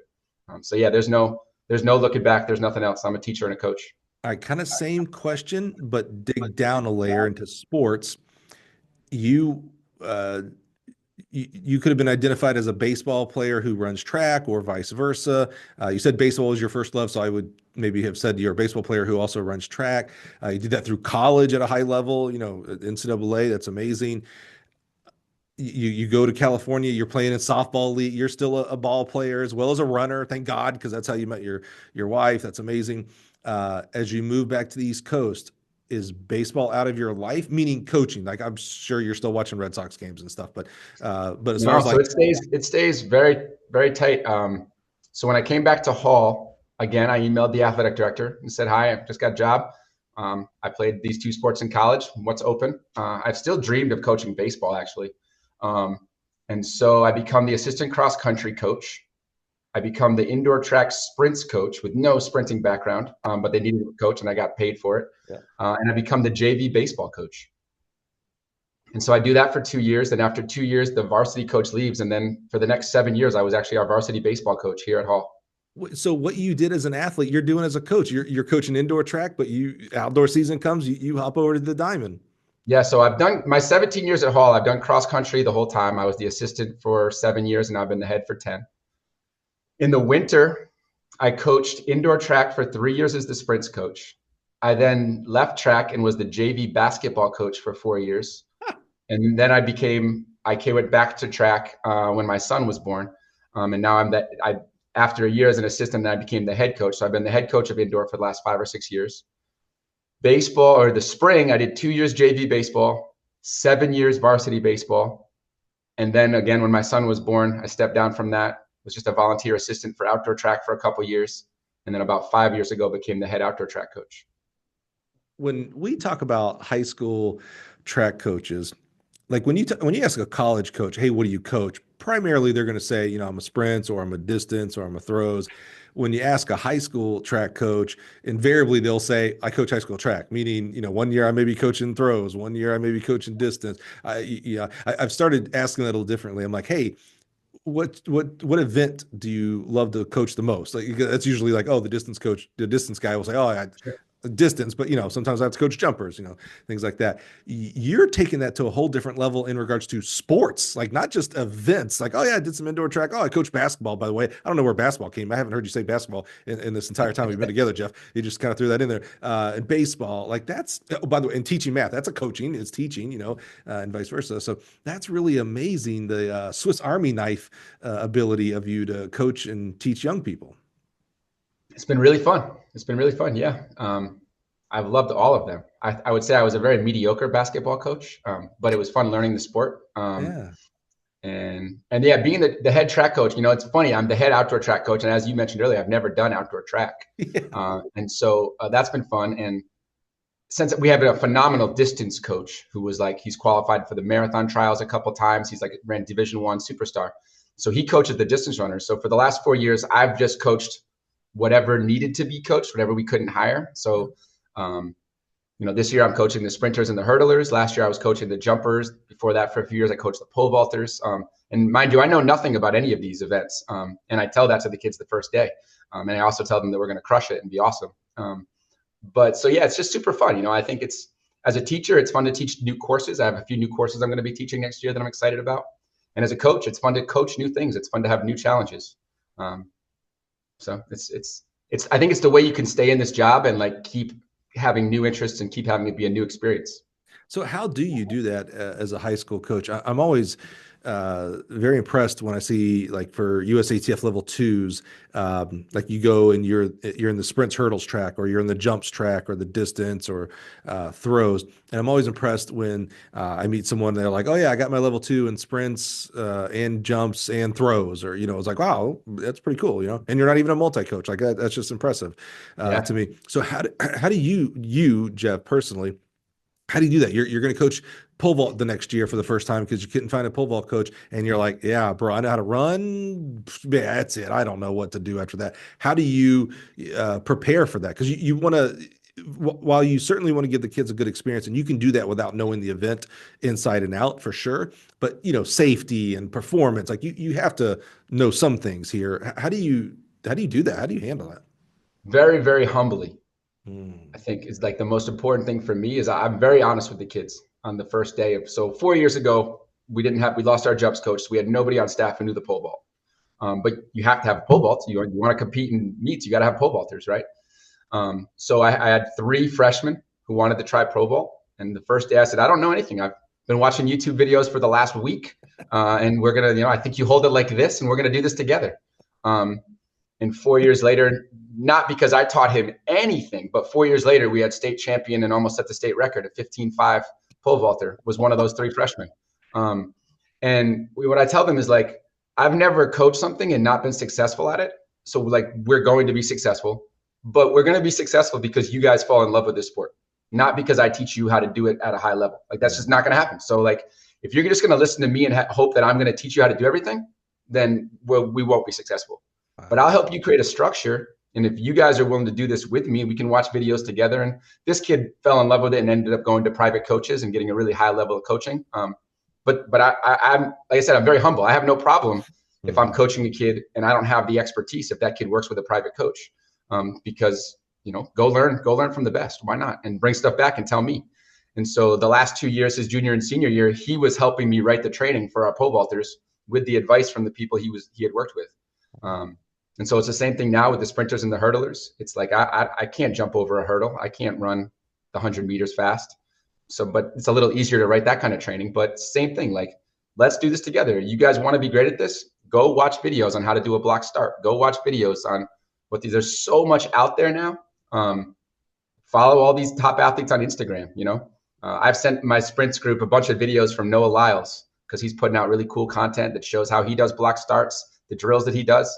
And I'm like, guys, you could watch Jeff Billing imitate these drills, or you could just go watch Noah Lyles. Like, who's going to give you a better background? And so the thing that I think about, and maybe you have this experience too, when we were in high school, my high school coaches, my running coaches in high school didn't have a high level of knowledge. My baseball coach my high school baseball coach was the best coach I've ever had. But my running coaches didn't have a high level of knowledge, but they got us to fall in love with the sport. And so then we learned how to do things. Like, we looked up the training. We learned what threshold training meant. And I don't want to take that away from the kids by being like this overbearing coach that says, here's what we're doing every single day. I want them to fall in love with the sport and to want to have ideas. Literally just yesterday, my top sprinter texted me an idea for practice today. And I love that I have kids that are willing to and comfortable giving me ideas and making suggestions like, hey, coach, I think it'd be really good if we did this before the state meet. So I really try to empower the kids to be a part of the process. That's an interesting experience you had, and it makes me think about everybody's experience is different. I was recently on a podcast as a guest called Talking in Ovals. Great guys up in New England that have a great podcast, Talking in Ovals. And one of their first questions, I guess, they ask every guest is, so, how did you fall in love with track and field? And I love questions that I'm not expecting. It's kind of, it makes you think more. And, it kind of hit me. And I was like, oh my God, I don't know that I did love track and field growing up. You mentioned, like, maybe not every coach we've had is the most experienced, knowledgeable coach. And same for my first 3 years, freshman through junior, I had a coach who love him, Dennis Anderson. I will always shout his name out, love him. Was a very good shot putter for my alma mater at Troy University, but he was a thrower and had no clue. And he was the only guy out there. Every once in a while he'd have a volunteer. And we literally, no one believes this, literally every day, we would do our little 2 laps of warm up, do our static stretching, and then we would run our events and go home every day. So I started off kind of as a mid distance runner. So I'd run the 4x8, the 8, the mile, the 2 mile, and the 4x4 every single day, because that's what I did on Tuesday, Thursdays, and Saturdays at meets as well. I know it's funny, right? But I had that didn't help me love the sport. I didn't hate the sport, but there was no like I'd read Runner's World. That's pretty much all we had. Back then there was no internet for us back then. But I didn't like, oh man, I loved it. And then my senior year, we got all new coaches. All our coaches were football coaches. So we got a whole new football staff. And John Gross, another great guy, just resigned a couple years ago as the head coach at Jacksonville State University. So highly accomplished football coach. We traded all those running events to doing quarter repeats every day. That's all we did every day, just quarter repeats. Sometimes it'd be 10, sometimes it'd be 4. It's just quarter repeats. This is what he knew. Yeah. So again, did not love that, did not love the sport. And so as I'm kind of explaining this to the guys at Talking to Nobles podcast, I was like, wow, why did I I ended up choosing a career to coach. I got coached for 10 years and then, obviously work here at Gill for almost 20 now. I was like, something had to, there had to be some, at least, pretend love or something. Why? And I was like, you know what? I was kind of processing as I was answering the question. I was like, I think I fell in love with the competition. Like we had a competing high school that we had a track, a very, not very good track compared to what we have today with the recycled rubber tire track, but no one else in our area had a track at all. So this really good team, Smith Station High School, would come to every one of our meets. We used to host a lot of those Tuesday, Thursday meets, right? And they were really good. JD Evilsizer, who I think is still now the head coach at Columbus State University in Columbus, Georgia. His sons were good. Anthony Lane went to run the steeplechase at Auburn University. I mean, they were good. And so they would just crush us. But we had a common enemy. We hated Smith Station. I mean, it was a rival. It was our football rival as well, but we hated those guys. And I was telling the guys that Talking Nobles, I was like, that's what I think I fell in love with. Like my group, my friends, even though they would smash us, we never beat them. Like there was no ever, not even close. I mean, they'd crush us. I remember, this is embarrassing. I don't know if I've ever told this story. I was on the line for the Open 800 and JD, the coach Evilsizer, even his name, right? Evilsizer. I mean, that played into it, right? And they were black and gray, the Panther. I mean, it just played into this Darth Vader. Yeah, exactly. Yeah. So his son, who I think also was JD Evilsizer, were right next to each other at the starting line. And I told my friends, I'm like, watch this. I go, when that gun goes off, I am just going to elbow the ever living crap. He was also a basketball player, which I found out, which I was not. So gun goes off. Because it was the closest I was going to be to the kid all race, because he was way better than I was. He lands one right back to me. Again, he's a basketball player, so it hurt a little bit. I was not expecting that. I don't know what. I just naively thought he was just going to fold and just be. No, he nailed me back. I barely got another one in, and then he was gone. And I never saw him again because I sucked, and he was awesome. So I don't know where I'm going with this, but as far as falling in love with the sport, I don't know that I did. But I fell in love with the competition. I love to see my favorite meets to go to, and I'm so blessed. I get to go to all the big ones, Prefontaine, NCAAs, Olympic trials, things like that. I love my favorite meets to go to are conference championships because everybody's involved. When I coached at Ball State University, our girl high jumper that jumped 5'2", 5'3", she may get 8th place. And that may be the point that actually would put us over the top and we'd win. So that 5'3" high jumper, she mattered. The kids rallied around her. Yes. That to me is always the most oh man, conference, going for a team title, everybody matters. When a kid doesn't make a final, that's devastating because that could have been the point. That's my love of track and field. It is certainly not in my personal running. I sucked. Sure. Even if I'd had good if I'd had you as a coach, Jeff, I might have loved track a little bit more. I still would have sucked. I just don't have the genetics for it, man. And I hated baseball, so sorry, you would have been so mad at That's me all good. for that as well. So talk to me. I love when we get our high school coaches on here because I coached 2 years of high school, but the other 8 years I coached college. So, I lean more into the college world of track and field. So I'm always fascinated when I get my high school coaches because it gives me an opportunity to talk about like what are you seeing as you have kids who are being recruited by different levels of colleges and different thought processes from your high school kids thinking about college. What are you seeing? 2025 looks a lot differently than 2015 as it relates to the transition from high school to college. What are you seeing out there? I'm gonna keep it very open ended to start, then I'll get more specific. What are you seeing out there as a high school track and field coach as it relates to the next step to college? Yeah, that's a big question. I think the first thing obviously is the performances. It's hard to know whether you're good enough with the spikes and all the different enhancements, the speeds of the tracks. We have kids that run a 425 mile, and 10 years ago you were going almost anywhere you wanted. And now, like, you might not get into the top D3 programs. The MIT coach might be like, sorry, 425 is not fast enough, Williams. So we've been fortunate. We've had a lot of athletes. We have athletes right now at Princeton, at Columbia. We've had them at Dartmouth and Villanova over the last few years. So we've got like some pretty good athletes in these D1 programs, but all the bars have just been risen. And so I send out emails to coaches and I just try to be as sincere as possible. Like, I have this kid, here's who he is. He's really just not sure whether your school is appropriate for him to be talking to. Because I've told him that this was appropriate 5 years ago. His time was good enough for this school 5 years ago, but I don't know how much it shifted. And coaches reply and they're like, we don't know either. Like, every year things are getting so much faster. Is it's that like, right? Oh, obviously if you can run a 405, then you can go anywhere. Yeah.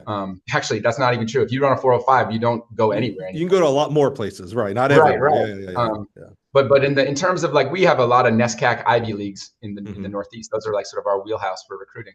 And 405 can go to any of those, obviously, but 420, 425, there's no guarantee. And it's the same way with the sprints, even the throws. The shot put's going crazy recently in the Northeast. People are throwing it so far. So all of the barriers are moving, and they're moving every year. So it's just hard to know where you're going to land. So the advice, as always, is pick a college where if it doesn't work out, you're going to be happy. Like, you can't make your college choices off of purely athletics. So that's all well and good. And, we're of a certain age, Jeff, where you and I heard that same advice as a kid. Sure. Hey, go somewhere that even if baseball and indoor track doesn't work out, you would still enjoy being at MIT for academic and personal reasons. What are you seeing on young people and their parents in regards to, like, I like to bust this myth of D1 or bust. Like, oh, if you're not going D1, it doesn't matter. And here, what a great example. You had a great time and a great career at a Division III school. And a little bit to that point of what you're saying about, like, the bar has changed. I mean, in the sprints, I think last year at Division III Nationals, 10-0 won the 100-meter dash, and a different kid, not the same kid, went 20.0 in the 200-meter dash. So it's a little bit like I hate to say that you have to be D1 to go D3, but meaning, like, D3 is not just the, it's the all comers. You didn't make it in D1 or D2. So sure, shucks, come on and run for us. It's like, no, there is a bar. What are you seeing attitude wise from 17, 18-year-old kids as they're looking for college and their parents in regards to, like, I'm that 425 miler. Hey, Coach Billing, why in the world is Connecticut not calling, or Syracuse not calling? What is this MIT stuff? What are you talking about? I should look there. Are you seeing? What are you seeing? What are you seeing attitude wise, I guess? Yeah, I firmly am in the same corner as you of against the D1 or bust mentality. And numerous examples of people that have gone D1 and probably would have been happier if they had landed at a D3 school. We had a kid who was the national champion D3 at RPI a few years ago in the 5K. And he had a great experience, and he could have gone D1, but being able to be a top athlete in D3 made a huge difference for him.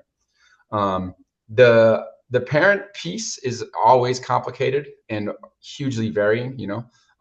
Most parents just don't know anything. They're just they're very honest about that. They're like, I wasn't a college athlete. All of a sudden my son is running 155 in the 800. What do we do? Where can he go? What's reasonable? He wants to go run for Michigan. Is that reasonable? And you say, probably not, but then you also want to be like, well, every once in a while, a 155 guy turns into a 148 guy in a year. And so, there's like, it's such a cool sport because you're not going to go from throwing 80 miles per hour to throwing 90 miles per hour in 1 year, right? In most sports, you're not going to go as a basketball player from being on the bench of your varsity team to now being able to go play at UConn. Like, you're not going to have these big jumps, right. But in running, and you can, and so you don't want to ever close doors. So my advice is you want to just like connect with coaches and programs sort of out of your league, in your current wheelhouse, and also places where you could go be a star. And you want to have some of these options your junior year as you start to think about this. And you want to make some connections with coaches. And everybody can find somewhere that they can compete. Like, there's such a cool level at the NCAAs where people who aren't that good can still find schools and go run or throw or jump. But it's finding the right fit for you. And obviously, the academics has to be the 90% of it. What about, so one of my passions in the coaching world is to help the college coach and high school coach communicate better. Big generalizations here. A lot of high school coaches will say, college coaches are out of touch. They don't respond to us. They only want to go recruit the finished product. They don't want to develop things like that, which is all that is bunk. And then a generalization. There are a number of college coaches. They'll say, hey, these high school coaches just don't understand the pressures I'm under, why I recruit the way I recruit, and I don't have time to respond to everybody, et cetera, et cetera. What advice, what would you say to college coaches in general in regards to, at least for you and your program there at Hall, how you like your kids to be recruited? And what I mean by that, maybe kind of specifically, is some college coaches will call the high school coach and ask about, little Tony, little Tommy. Others will not. They're like, hey, I'm not recruiting you. I'm recruiting Tommy's and his parents, Sure. So with that kind of in the background, what would be your advice to how, again, at least for you and your program, how you like college coaches to recruit your athletes?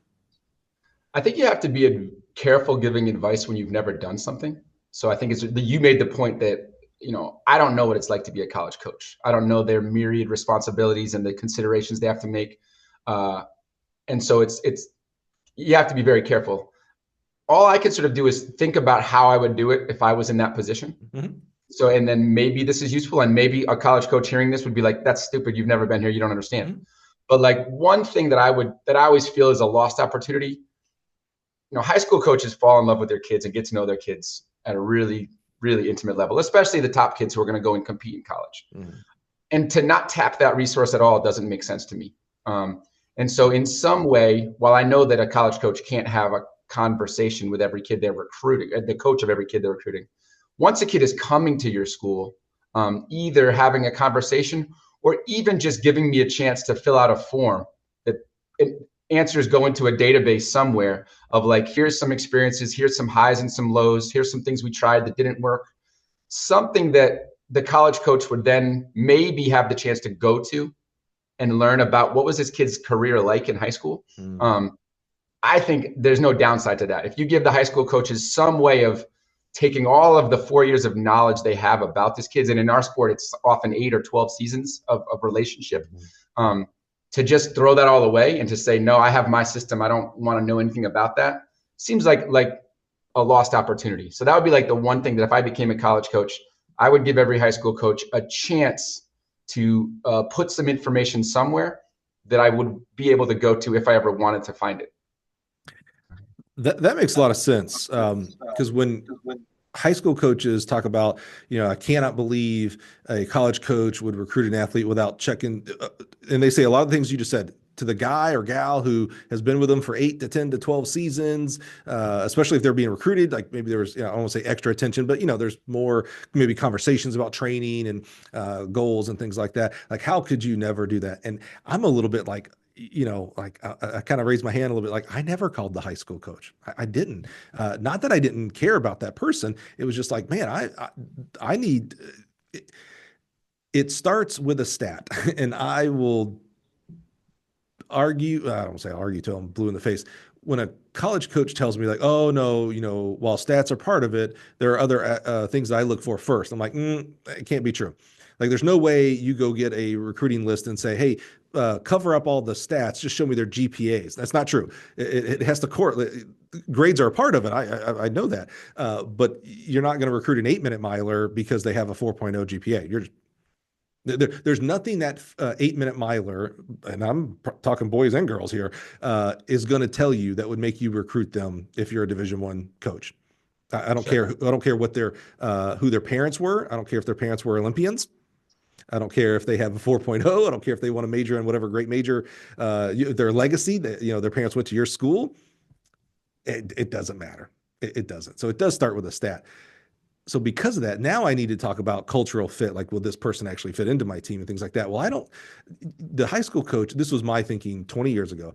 Maybe I would have evolved. The high school coach can only give me this much of that information. The parents and the kid themselves can give me much more information. Oh, and by the way, I'm recruiting, 100 kids.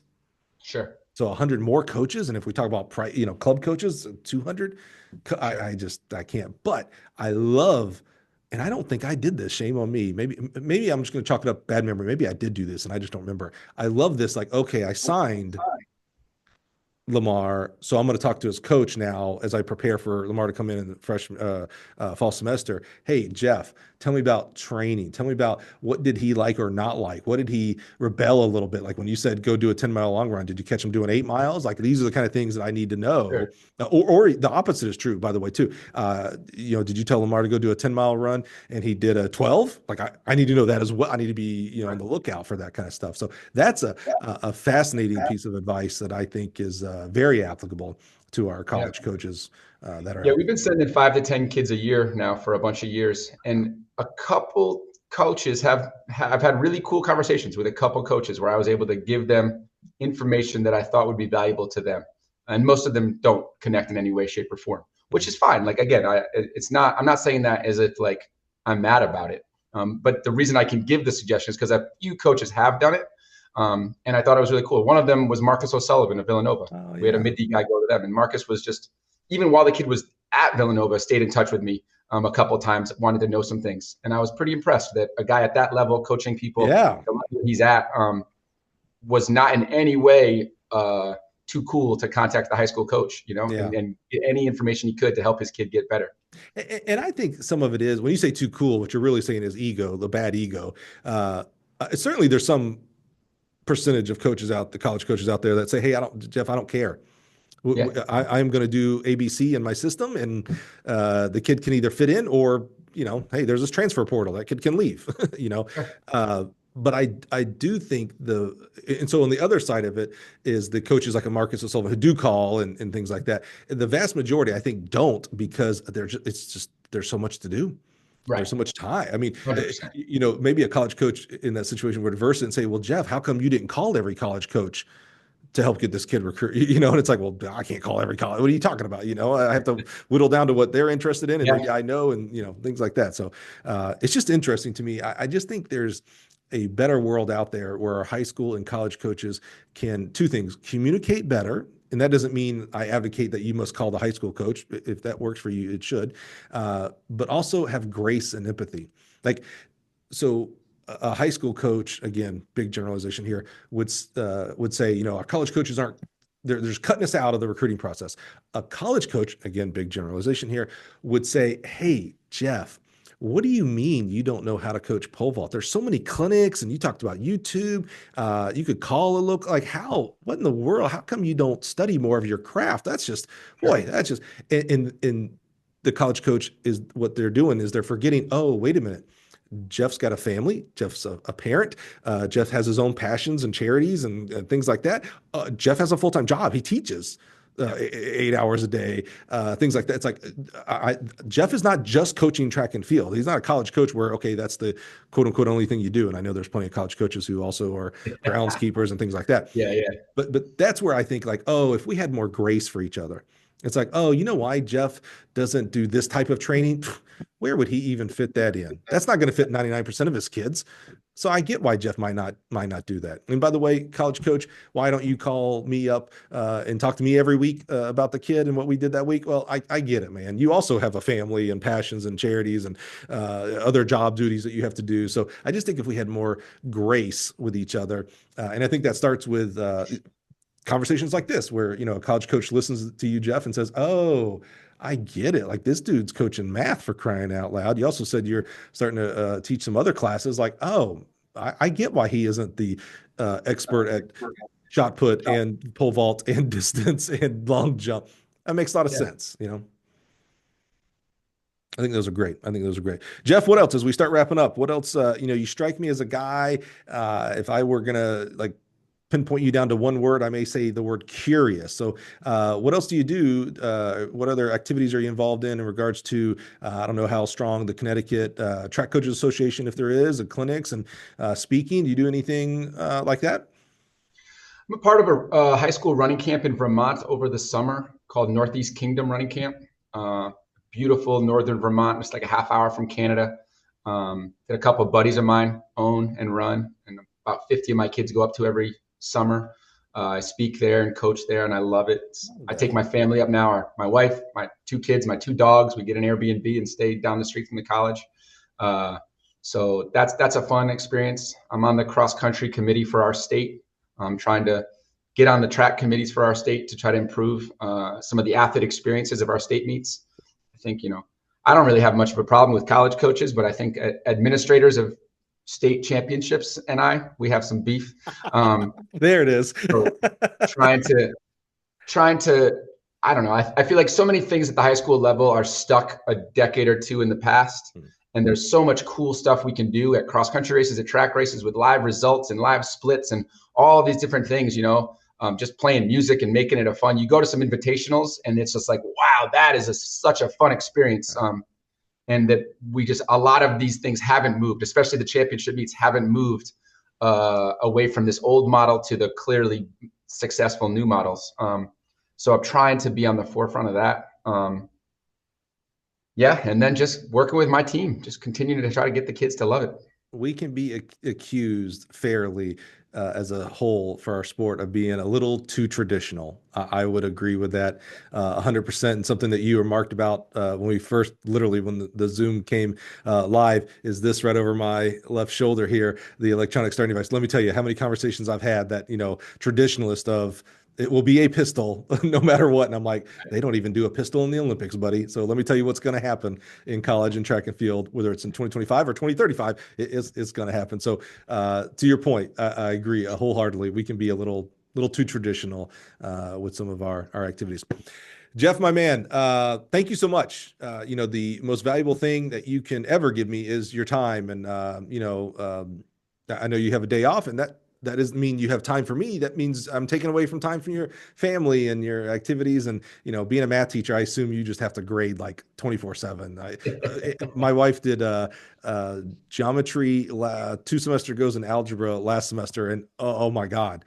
I mean, she was a substitute in how much she had to grade at home. And I was like, I can't imagine what the full-time teacher has to do. So as a guy who, is still working on 1+1, I really appreciate you being a math teacher. And, I'll say we have the brotherhood of CS, even though, I wasn't I didn't get there, but really do appreciate your time, appreciate your experiences, and really just fascinating. I love your passion for 2 sports. I love how it's grown. I'm very selfish and glad that you primarily have gone to the track and field side. I don't, you're not coaching high school baseball, but nothing tells me that next year I talk to you and you're like, yeah, you know what? They needed help on the JV team. So I started coaching baseball. I would not be surprised with you at all with that, but just so grateful for you being here today and sharing your important journey with us. Thank you for inviting me. It's been a pleasure. Oh man, I'm glad we could get this done. The scheduling was back and forth, and I'm very happy we got this done. So thank you for being here, Jeff. Guys, thank you for being here once again. I just love sharing people's stories and journeys. And again, maybe the bad ego part of me, we've talked about ego here a lot on the podcast, where I think like, oh, I've heard it all. I've heard every story. And then I get a guy like Billing here who comes in and says, yeah, man, I didn't do outdoor track at all, ever. Even had the opportunity and still didn't do it in his 5th year, and yet has gone on to produce 5 to 10 college kids a year. Come on, that's a program that's thriving as it relates to coaching. And so glad to be able to share his story. Join us next week. We'll do it all over again. Thanks, guys.